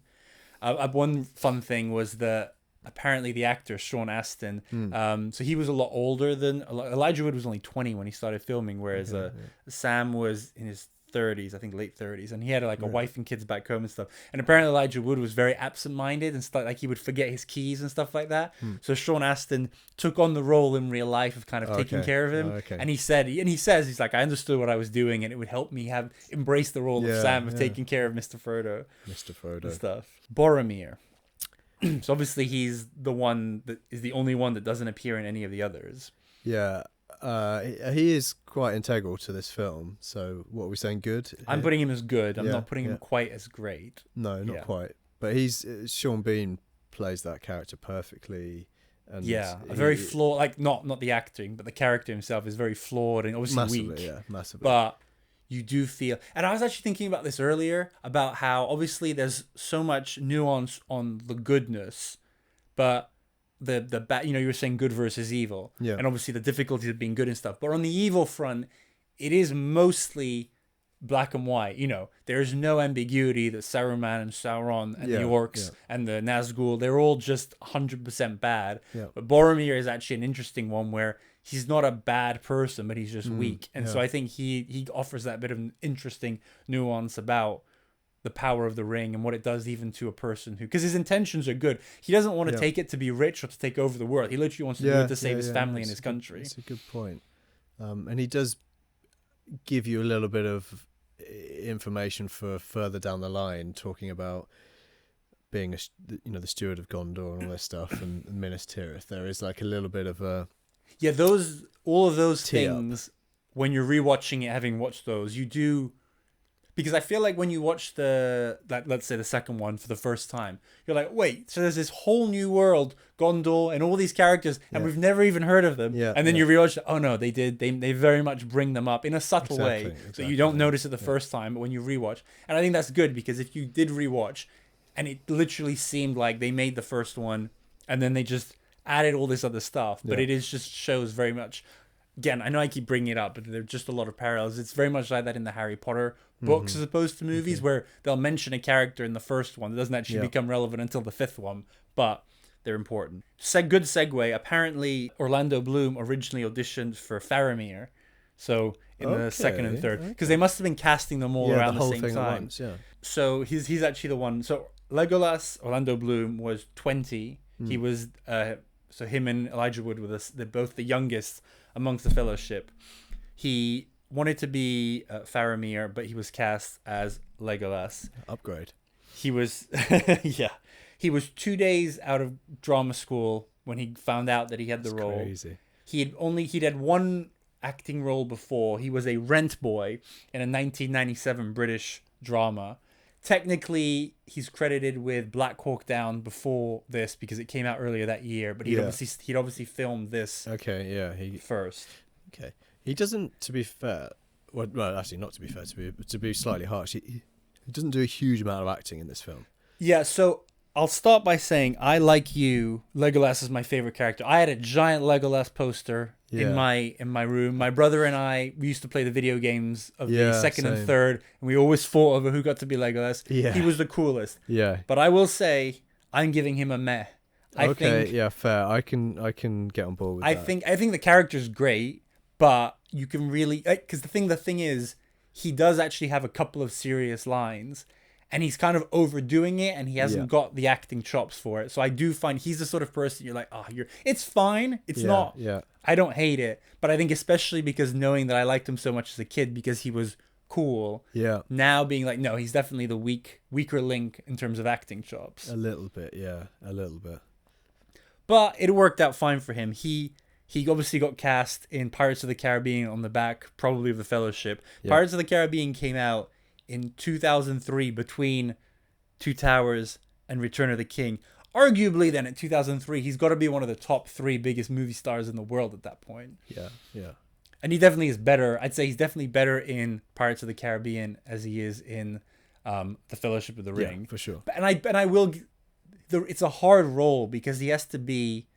The things he say are kind of ridiculous, like because he's got to be this sort of elfish, saintly creature and stuff. I think he's better in the Two Towers because most of his lines are just the banter with Gimli, and that's really funny. Yeah, yeah, and you get more from him in the second one. Yes.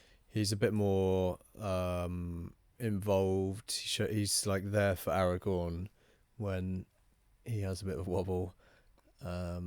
Whereas in the first one, he's very serious. He's a little other than the character traits of being able to walk on snow and stuff. He is a little bit one-dimensional. Yeah, he's there. I think he is there to give the more serious thing. Like, he has to say things like, "You do not know who this is. This is Aragorn, son of blah blah blah." Yeah, yeah. Or I can't. I just have this image of him doing a serious face, looking off in the distance, and he has to say stuff like that, which is just hard for anyone.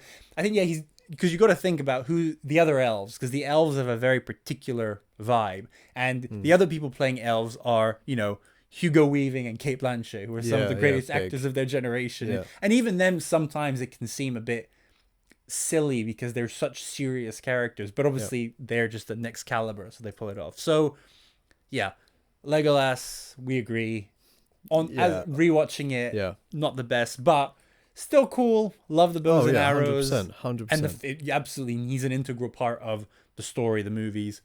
His enemy, who became his BFF, Gimli, I think he's good. Yeah, he's fine. He brings a bit of comedy as well. You don't get too much from him either in this first one. I think both him and Legolas, they are. I think again, he's one-dimensional. Maybe I think there's more. If anything, their second dimension is their rivalry, but that really blossoms in the second one, and they are a lot more, and they do become the comic relief. The two of them. It's interesting about the fact that they film this all together. You start to see things. I don't know how they filmed it sequentially. If it was, I know things would have been done in different orders, but you can sort of get a sense of. The camaraderie builds. It builds a little bit, and at the end of the Fellowship, just as they set off to chase down the Uruk-hai, you get a sense from where Gimli says something like "yes." That's like the bit where his character starts to come through, and it's only really that at that point it starts. Yeah, because the big thing with him and Legolas in the next one is like counting the number of orcs they've killed. So that whole let's go kill some orcs. Yeah. And their whole, the three of them in the beginning of Two Towers, their whole chasing thing is like quite a cool bit. Is. Yeah. The dwarves are natural sprinters and stuff like that. But a couple of things you mentioned about this. So I think they filmed most of the Fellowship, just not necessarily in the same order, and then they moved on to the others. But apparently, when they were filming the scenes after Moria, when Gandalf had died, Ian McKellen hadn't joined the crew yet, so they're actually really sad about him being dead, even though they hadn't met him. Well, you definitely don't get that sense at all. It's really sad. Yeah, it is. And another funny thing is Gimli, who's obviously, I don't think he's shorter than the Hobbits, but the actor John Rhys-Davies, he's actually the tallest of all the actors. He's 6'1". No way. Yeah. Wow. So he's good. Aragorn. How do you rate him? Great? Yeah. You put him full. Did you always think that, or do you think as an adult you appreciate him more? He's always been great and only gotten greater.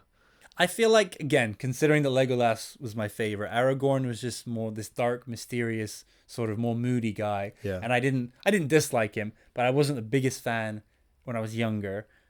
I think he's good now, and I think he's one of those that there's just a lot that's unsaid. He's doing a lot with his face, and sometimes it can come across as him being subdued and not doing much. But and also I was reading up, like I didn't realize this until now, about his whole, obviously I knew he was the heir to the throne, but the fact that, for example, he was, that he'd been raised by the elves, that he'd been in hiding for his whole life, about the fact that I don't know if it's in the extra scenes, about how his mother sent him to live with the elves to hide his identity and stuff. Oh yeah, what is a ranger? It's something that's not really explained, is it at all? Because what is he doing before the beginning of this movie? So he's raised by the elves, but then he is a grown man. So what's he been doing for the last 15 years? I don't know. I don't know. It's just a name that sounds cool, I suppose.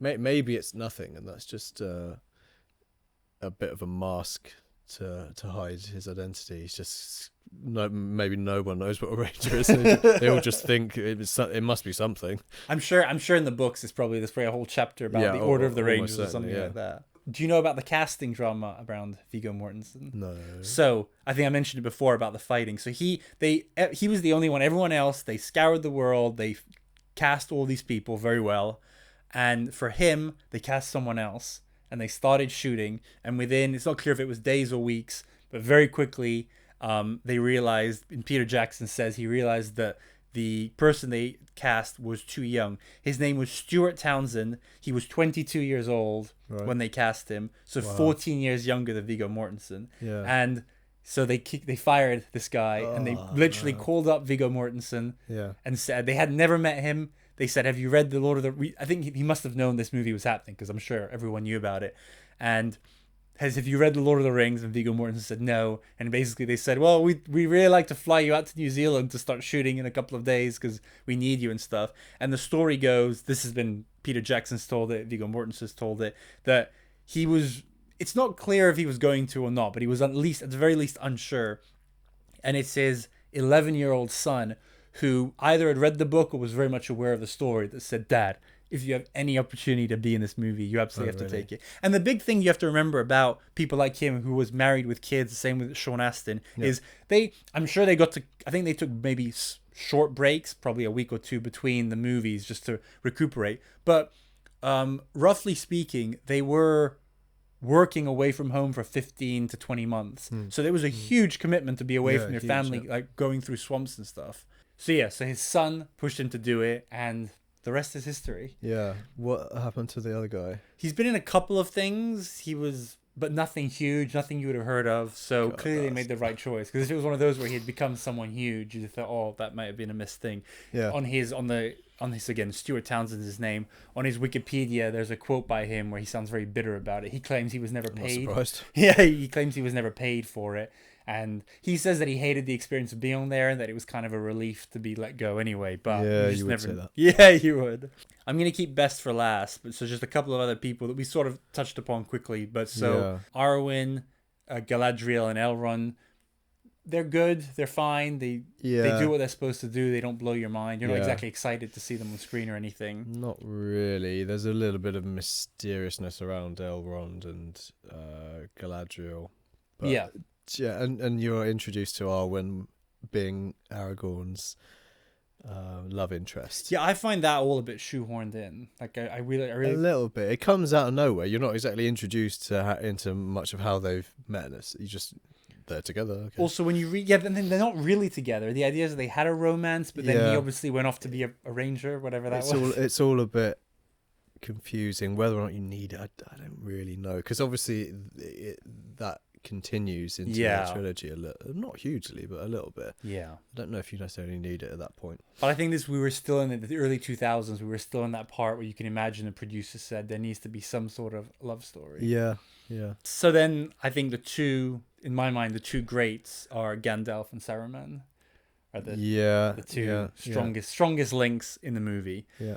So Saruman, have you ever seen Christopher Lee as Dracula? Because that's obviously what he was famous for. No, I haven't. Me neither, but he was, he's considered a great. Yeah. Apparently Christopher Lee read, this is obviously, ever since he was a kid, he read Lord of the Rings every single year of his life until his death.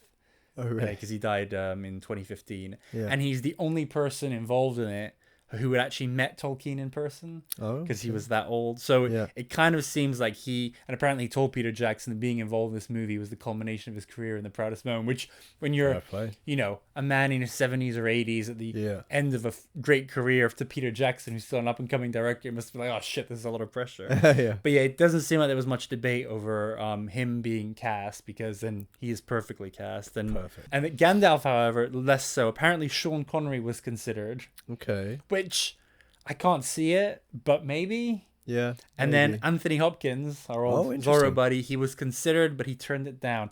These are like, half-assed rumors. So apparently Peter Jackson now has tried to say, no, it was always Ian McKellen, but then you never know how these things come about. Yeah.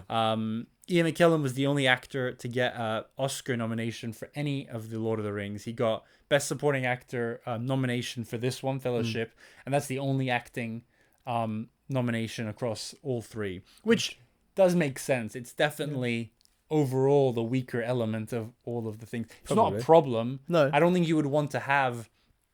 I think if you had someone in the Aragorn position who was vying for a Best Actor nomination or win, it kind of becomes a different movie because... It does, yeah. Especially this one, The Fellowship. Yeah. This one it's pretty much one story, and it's a story about a group of people. And then the other ones are very much like with Game of Thrones, when there's 3 or 4 different stories happening at the same time. So it is very much about the group and not about the individual. So I don't see a problem with it. So how do you think Elijah Wood does as Frodo in this movie and beyond in the trilogy?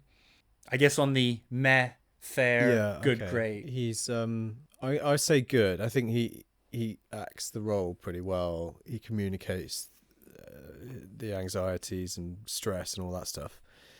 He is a bit annoying. There are moments in the Two Towers and Return of the King where the scenes drag a little bit with him and Sam, where it gets a little bit grating how much he's burdened by this thing. Yeah, he's whiny. He's a bit whiny and whingy. But I feel that's more the character than the actor. Yeah. So I'd go good on. Yeah, I agree. I think when I was younger, I really didn't particularly like him. But as you get older and you understand the complexity of the role and the character, and I think there's a very... In movies like this with so many actors, you need a very particular type of person and in the middle who kind of holds it all together but without overshadowing, and he kind of allows... Again, you wouldn't want to have someone in a star-making performance, who's being nominated for Oscars, because you need to be able to focus on everyone and everything around. Kind of I think I call it a linchpin actor, and it happens a lot in movies, and I think he's very good at that. So yeah, he doesn't jump off the screen or anything, but he very much holds the movie together. Yeah. The point where he realizes that he has to go off on his own I found that weirdly emotional, and watching it the other day, which typically I wouldn't ever feel like that, but watching it with a slightly different lens on, it did feel like quite a big point, and he does it very well. Yeah, I think when you've got a more mature point of view, it's just different, because as a kid you think, oh, you want to be the hero and stuff, whereas as an adult you really understand the sacrifice that he's pretty much giving up his life to do this for the greater good. Which is one of the biggest themes, is courage, and doing and taking on an endeavor with the odds of success are really, really low. And stuff. So now we've done the cast, we're going to do our recasting. So a modern recasting. The idea here is that we're each going to pick one actor who would be recast in the today 2025 version of Lord of the Rings. They should be about the same sort of age, but it doesn't have to be. And they would either play the character in a similar way or in a unique / even better way. We're not, because there's so many characters here, we're going to do the Fellowship. And we're not going to do Merry and Pippin. We're not going to do the whole options thing. We're just going to go, you and I pick one actor for each. Okay, yeah, really difficult doing this. So let's start with Frodo. Okay. I've got 2 options here that I can't choose between. I feel like we might have one, if not both, the same. Go ahead. I don't know. I really like the idea of Dev Patel being Frodo. Really? Okay, no, that's not at all. My alternative option is the guy who's in Sex Education. Oh, which I don't know it. Yeah, this guy. Yeah, I've never seen it. I don't know much about it, but he just looks Frodo-esque. I can see that. So which of those 2 are you picking? I'll go for the Sex Education guy, because Dev Patel, I'm going to put him down as Sam for now. Okay. I mean, so obviously this isn't an important thing, but for me, one of the things is when I was looking at the pictures of actors, I had to imagine them as Hobbit, and Dev Patel is quite tall, so yeah, that's making true. him into a Hobbit. But they do so much trickery. Yeah, they do. So but they're going to have to do a lot of that. So you're doing Asa Butterfield as Frodo and Dev Patel as Sam. Yeah, I'm not happy about Dev Patel as Sam, but you got it. That's the best I've got. So I had two choices for Frodo. Is Tom Holland, or Timothy Chalamet. Okay, so I don't think I've got Chalamet somewhere else. Okay, I think I can guess where. Yeah, but then I had other people for Sam, but none of them worked quite well, and I think both Tom Holland. So basically, I'm doing Timothy Chalamet as Frodo and Tom Holland as Sam. Okay. Gimli. Gimli, I've gone for David Harbour. Yeah, that's a great choice. So I thought a funny one could be Jason Momoa to make him into a dwarf, but I'm gonna go more for the humor side. I'm gonna go with Josh Gad. Who's that? He's the guy who does the voice of the snowman in Frozen. But he's like a short. He became really famous from being in the Book of Mormon. He's like short and fat. Okay, yeah, okay. Boromir. I have gone for Tom Hardy. Oh, I like that. I had potentially Jake Gyllenhaal because he's like I like his evil side. Yeah. And then I went for Oscar Isaac. Okay, I think I prefer Gyllenhaal on that one. Oh, now you're making me doubt myself. Okay, okay. I'm reversing. I'm taking Jake Gyllenhaal. Yeah, I like that. Okay, so Tom Hardy for you, Jake Gyllenhaal for me. Yeah. Then Legolas. Okay, here's where Chalamet makes an appearance for me. Assume. He's got that he's very elfy, feminine vibe. I think he's just wispy. He does all of that. Because Orlando Bloom is actually quite tall, and I just feel Timothy Chalamet is too small. He's too wispy. It's very. The only other option I had here, and I don't really like it either, is Eddie Redmayne. No, he's too small as well. Yeah. So it's really difficult, this one. So I think I have a good one, but I'm not going to pick it. Jacob Elordi, so the guy from Euphoria, who's the main guy. Have you seen Saltburn? No. Oh, you should watch it. You enjoy it. But he's tall, he's thin, he's 27, he's very good looking. Okay. But I'm going to go with someone different. So, did you notice there are no black characters in Lord of the Rings? Yes. And so I Googled it, and apparently it is just because etymologically all the characters were meant to be white. So I'm going to break that rule. Okay. And go with these. I don't know if you know him. You've seen Get Out? Yeah. So you know the guy who gets kidnapped right at the beginning and then whose brain has been transposed. His name is Lakeith Stanfield. Oh yeah. So I'm putting him as Legolas. He's tall, he's skinny, he's very good looking, he's a very good actor, and he's got that elfish quality to him. Yeah, I know the guy. Like. Yeah, I like that. So that's my pick, but I think Jacob Elordi would be good as well. So that leaves us with Aragorn and Gandalf. Okay. So I have a lot of Aragorns, and a couple of Gandalfs. Who have you gone for? The trouble is there is obviously an association with something else, but Kit Harington. Yeah.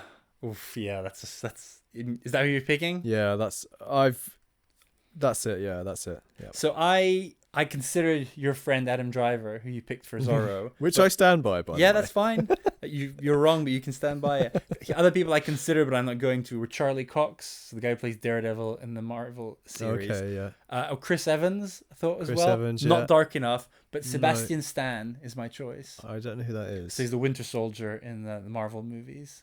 Okay, yeah. Okay. He's got that dark demeanor, but also, and he just played Donald Trump in The Apprentice movie, which he's very good in. Yeah, okay. So that's who I'm going with. Okay, and then Gandalf, Kenneth Branagh. Oh, that's good. I feel like he's like the new Ian McKellen. That's a very good choice. So I had one. At first, I could only find one, but then I was going through lists. I came across two others, and I'm actually still. So my first one was Mark Strong. Mm-hmm. So he's about the same age. Obviously, it'd be weird seeing him with hair, but I feel like he's got that sort of British, like he can be funny but serious and suave and stuff. But then two other people came across were Gary Oldman and Hugh Laurie. Okay. And I think I'm gonna go Hugh Laurie. Okay, that's an interesting one. I wouldn't have gone with that, but yeah, okay. I can see that. Guys, you're gonna be voting at home on which of us has done a better recasting. And also, there's a chance here to win a prize. We're actually going to be doing a giveaway of the 4K box set of the trilogy of Lord of the Rings. Now we're talking. In order to win that, you need to subscribe to the channel, the YouTube channel, and you need to drop a comment saying which one of the two recastings you prefer, or if you disagree, tell us who you would recast. So here's the recap. Frosty's recasting is Asa Butterfield as Frodo, Dev Patel as Sam, David Harbour as Gimli, Timothy Chalamet as Legolas, Tom Hardy as Boromir, Kit Harington as Aragorn, and Kenneth Branagh as Gandalf. Yeah, I love it. So if you want that, drop in a comment that you prefer Frosty's recasting, or if you prefer mine, that is Hugh Laurie as Gandalf, Sebastian Stan as Aragorn, Jake Gyllenhaal as Boromir, Lakeith Stanfield as Legolas, Josh Gad as Gimli, Tom Holland as Sam, Timothy Chalamet as Frodo. So those are your two choices. Some others that I did, a very random one is Gollum. I would have done Kieran Culkin. I had a couple in for Merry and Pippin. Will Poulter, I feel like should get in there somewhere. I came across he occurred to me, but again I struggled to see him as a Hobbit. But I know again that shouldn't be a limited thing. So we're going to do the dialogue and the script, and I want to break this down to two things. I want to take you through basically the journey from the book to the screen via the script, and then we'll do our favorite lines. I think I'll start with the explanation bit, and then we'll just have fun with the lines. Go with it. So obviously, everything is based on the books by Tolkien, which we said would publish as 3 books. The story, so I watched this 5 or 6 hours behind the scenes of just The Fellowship of the Ring, and for anyone who's a big fan of this movie, I would highly recommend. You can actually find them on YouTube if you do behind the scenes Fellowship of the Ring. Someone has put it in 4 parts, or if you have the discs, you can watch it there as well. Yeah. But there's just so much, from interviewing Peter Jackson to interviewing the costume designers to, I think I've seen all and that, so they tell the story about how Peter Jackson, his 2 writing partners, Fran Walsh and Philippa Boyens, wrote a treatment, so a 90-page treatment. For those who don't know, a treatment is basically a sample of what a script would be like. So it'll be a synopsis, it'll be a breakdown of the scene, maybe it'll be some pages of script. It's really to give an idea to a production studio of what a movie was going to be would look like. You can do that for one movie, you can do it for a series.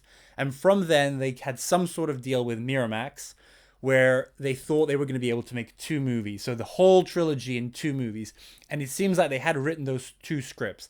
And close to pre-production, Miramax basically said, no, if you're going to do this, you need to make it into 1 movie. So just imagine the 9 hours theatrical version just going into one movie. Impossible. And basically Peter Jackson said, yeah, we can't do that, thankfully. And Miramax, it seems, were okay with that. They didn't say you're tied in with us, and they gave them a chance to basically shop the movie around to another studio. And so they went around Hollywood pitching it, and they went to New Line Cinema, and they pitched the 2-movie version to their the head of the studio, who apparently was a very hard man to read. They finished the pitch, and apparently the only problem the head of New Line Cinema said was, we can't make this in 2 movies. It's gonna have to be 3 movies. It makes no sense. And obviously, thank God, because this could have been a disaster, I think, if they tried to make it anything other.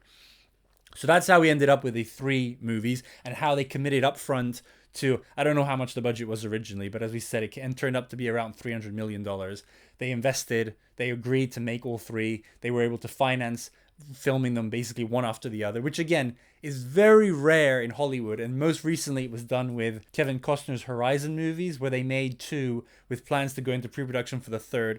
The first one was a complete disaster. They haven't even released the second one at the time of making this, and he put hundreds of millions or tens of millions of his own money into it. So it's extremely risky, especially with something so expensive. But given all the costumes and the sets and everything, I'm sure they saved so much money by doing it in this way. Yeah. So they had the scripts, which were adapted from the book, but obviously a lot of things were different, and they had to summarize stuff, they had to get rid of characters, they had to develop other things, and just make it work as a script. As I said, the scripts were being constantly rewritten, which was a challenge for the actors. Apparently sometimes they wouldn't even bother learning their lines the night before because they knew they were going to change the next day. And then another big thing between the script and the final screen is, obviously any movies use storyboards, so where they sketch what shots are going to look like and stuff. But Peter Jackson went to the next level. He basically storyboarded the entire trilogy before, going into production. Then they animated the storyboards pretty much into a cartoon. They got voice actors or even just actors to record all of the voices. So they pretty much had an extremely rough cartoon version of the entire movie before even making it, and they were able to show that to the actors. That's the way to do it, isn't it? Well, I mean, obviously a lot of time and money went into it, but it's so much cheaper to do all of this than to then mess up afterwards. Then they did pre-visualized special effects, where they would do, and this wasn't even just for big special effects. They show shots of Gandalf galloping. You know, you could do that in cartoon, but they just wanted to enhance even more the cartoon version. And so they did this for a bunch of shots where that way they would go and say, today we need to get these 3 shots of Gandalf galloping. This is exactly what it needs to look like. They had models of like Mordor and Isengard where they would plan the shots months, even years before they were going to shoot it. And then the big thing was pre-visualization VFX, where they would plan something like the troll in Moria and know exactly what it needs to look like before shooting it. And that way, when they would shoot it with the actors, they know exactly the shots they need to get. The actors said it was really weird sometimes because they would just say, okay, I need you this shot where you just jump into a wall, or where you fall down, or where you hold on to this invisible thing. And it's because obviously the director, Peter Jackson, knew exactly where the VFX and stuff was going to go in. And apparently a lot of the technology for this pre-viz is the technical term, came from the Star Wars Lucasfilm. They were very good. They invited them to the ranch and they shared a bunch of their technology. So just so much work went into it. Yeah. But when you hear how they did it, you think, obviously this is how you would do it. You wouldn't just go and be like, oh, let's start shooting this thing. Yeah. So that's kind of how the script was adapted. But then in terms of the actual lines, what are some of your favorite lines? Well, this Fellowship has lots of iconic lines in it. You can reel them off, really. Like, you've obviously got the "You shall not pass!" You've also got the "If you want him, come and claim him." I really like, because it's pretty much Ian McKellen's first line. And I know it's a cliche, but guess what? It's great. You're late. A wizard is never late, Frodo Baggins. Nor is he early. He arrives precisely when he means to. The trouble I've got is that I know the film so well that almost the entire dialogue is in my mind, and so therefore it comes across as iconic. But you've got like "My Precious." You hear that for the first time. You've got "Are you frightened?" "Yes." "Not nearly frightened enough." And then a couple of the comedic lines I like are Mary in the pub saying, "What's that?" "This, my friend, is a pint. It comes in pints." "Oh, I can get you one." You've also got at the end of the whole Council of Elrond meeting, which is quite a serious thing. You have the lovely bit at the end that Mary says, "You shall be the Fellowship of the Ring." Right. Where are we going? Yeah. Which just helps like add a little bit of funniness to it. I think this is in the extended version, but after that, when they're setting off and they literally leave Rivendell, and Frodo's at the front, and they just come out, and he goes to Gandalf, "Hold on, Gandalf. Is it left or right?" "Left." He doesn't know idea where he's going. One I like on a more serious one, because it kind of summarizes everything, is Boromir saying, "It is a strange fate that we should suffer so much fear and doubt, and for so small a thing." Yeah, that is a very, very good line, and captures the essence of the film. Yeah. You've also got Gandalf's line where he is just about to fall down. "Fly, you fools!" Because this is the whole Eagles thing. I know that's something that we could maybe get into later. But I've always thought of it as being "Fly, you fools." That's quite iconic, I think. "Find the Halflings" is a really iconic one, which I would reference. Find the Halflings! This film and the whole trilogy is great for single word character exclamations, like "Aragorn." It's so good at that. It's one of my favorite. It's the thing that I probably reference the most. It's just randomly shouting out "Legolas."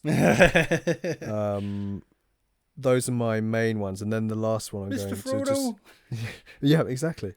Is the line from Gandalf, which Frodo remembers or like has a vision of at the end, which is "I wish the ring had never come to me. wish none of this had happened. So do all who live to see such times, but that is not for them to decide. All we have to decide is what to do with the time that is given to us. Yeah. Which is just one of those lines that you hits you. I don't know if I think of it with that line or if there's another one he says, but it's the whole, I wish this didn't happen to me. And then basically saying that's how anyone who's given a responsibility, if they're the right person, that's how they should react. Yeah. Because that is the thing about Frodo, is he doesn't want this, whereas everyone else wants the ring and he doesn't want it, which is why he's the right person. I think that's it. I think it's actually going back to Timothée Chalamet, I think it's in Dune when he says that he doesn't want to rule. And his dad says that's why you have to rule, which is a theme that comes in a lot of these stories. Yeah. So we've talked about the music, and I think about how iconic it is, and just how amazing, and how it is the thing. If I say Lord of the Rings, chances are the first thing you'll think about is dun dun dun dun dun. Yeah, 100%. It's impossible to talk about the production of this without talking about Weta Production, which is the company that, I mean, it's a bit sneaky, but when he was making one of his previous movies, Peter Jackson bought this company for the visual effects there. And then when he got the budget to make this, he basically hired the company that he owned to do it. They do special effects. I think they started off as more of a practical props, costumes and stuff, but they pretty much made everything. They had people making swords. They had seamstresses. They had people molding masks. They had people building weapons. Apparently, they built 48,000 pieces of armor. They had 40 seamstresses who worked year-round to make 19,000 costumes. Yeah. They needed something crazy, like 10 versions of the costume for each actor, and then each of the main ones. But then you had the actor needed their costume, then their stunt double needed it, then their body double needed it. So you needed about 40 costumes, versions of each costume for all the main characters. Then, every elf, every orc, everything. They made 1,800 pairs of feet for the Hobbit, and they had to spend an hour to an hour and a half every morning getting the feet painted onto them. Apparently it was such a pain in the ass, but then sometimes they wouldn't actually shoot their feet. And Sean Astin kept count, and he said out of maybe 250 days of shooting, he counted 50 days where they had their stupid feet put on, and then they didn't actually use it. And he would keep a count and tell Peter Jackson, 40 days! It's been 40 days, you haven't shot our feet today. And again, in the bonus feature, they have a thing, it's a day in the life of the Hobbit, where they show them getting up at 5:30, getting their feet put on, getting their wigs put on, getting their ears put on. Grueling. Speaking of the feet, Sean Astin in The Fellowship, the scene where he runs to the boat when he tries to catch up with Frodo? Yeah. Have you heard this story? No. That they'd send divers in to try and clear the water, but they'd missed it, and he got a shard of glass right through his foot and had to be airlifted off the set for emergency stitches and stuff.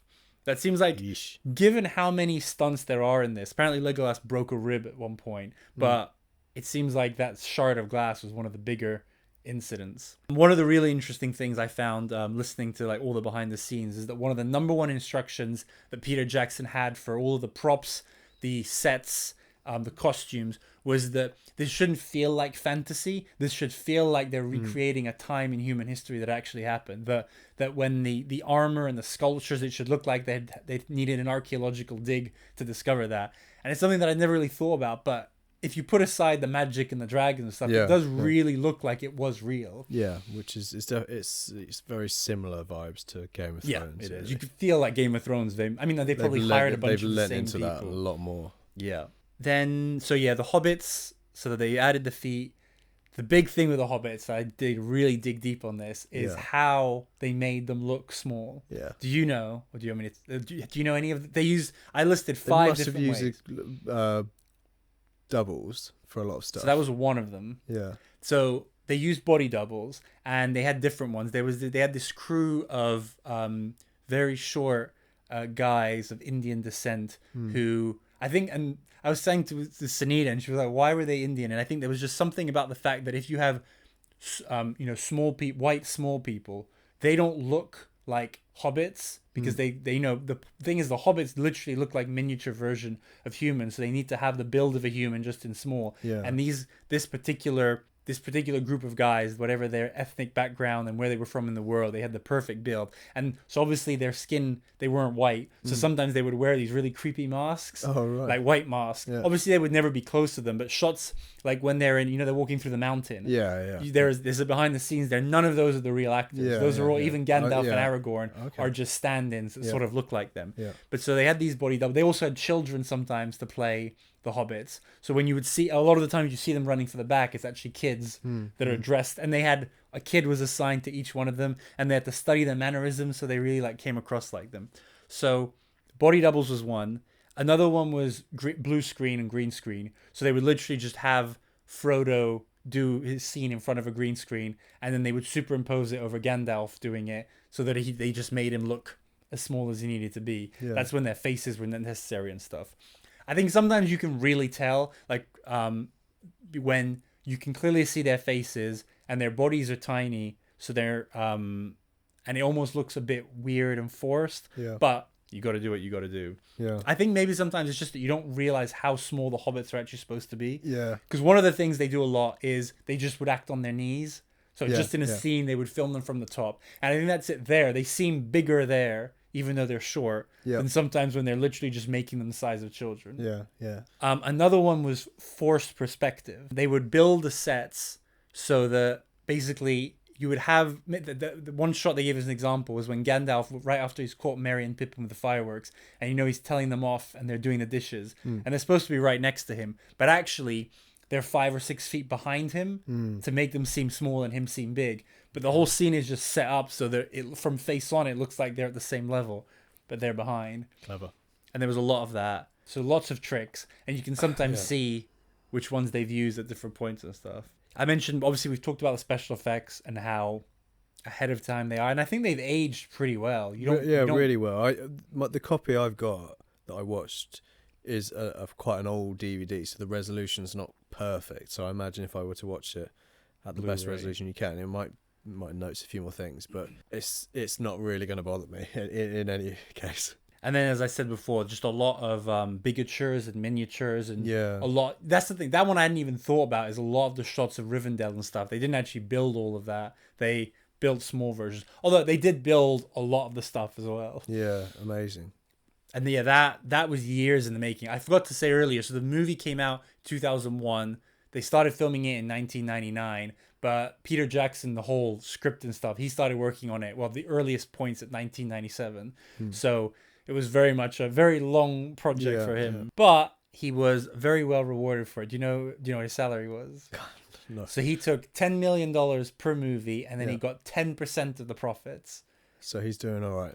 And he recently, last few years, that company I mentioned, Weta, he sold...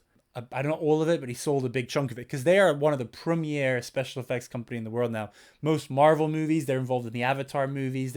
I was going through their cinematography, and they just, they must be the biggest VFX studio in the world, or definitely up there. But he's now a billionaire from all of the money he's made from that. Obviously, he made all the Hobbit movies as well, and selling that. So he's done very well.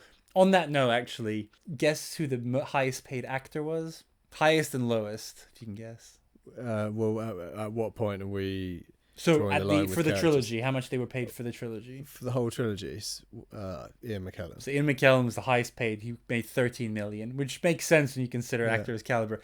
Orlando Bloom was the lowest paid. He made $175,000 for the whole trilogy. Wow. Yeah, which is still nothing to sniff at from a normal person. But when you consider that he spent 15 months on set, working, no weekends, no days off and stuff. It obviously led to lots of other things. Yeah, I'd actually seen that in a Howard Stern interview recently, where he asked him about it, and Howard Stern is just sort of like, I can't believe that's what you got paid. And Orlando was like, I would do it again for free, given what it did for my career and stuff. Yeah. Wow, okay.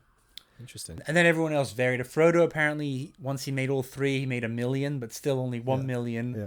The actor played Gimli, Boromir, they made a couple of million. Then the younger one, basically the younger you were, the less you made. Yeah. So we opened up with the reason that you love this so much is because there is so much to love in an essence. So now we've kind of gone through all of those things. How would you sort of tie it all back together about why this movie is so amazing? I think it's quite... Having gone through everything in a bit more detail, it reminds me that there's a bit more depth to it. And there's some meaningfulness in the message behind the whole thing, and the good versus evil, and that even though times are hard and maybe you don't want to do certain things, it might still be the right thing to do, and you just have to kind of do it. As a complete package, it's overwhelmingly good in that you're hit with everything sense-wise.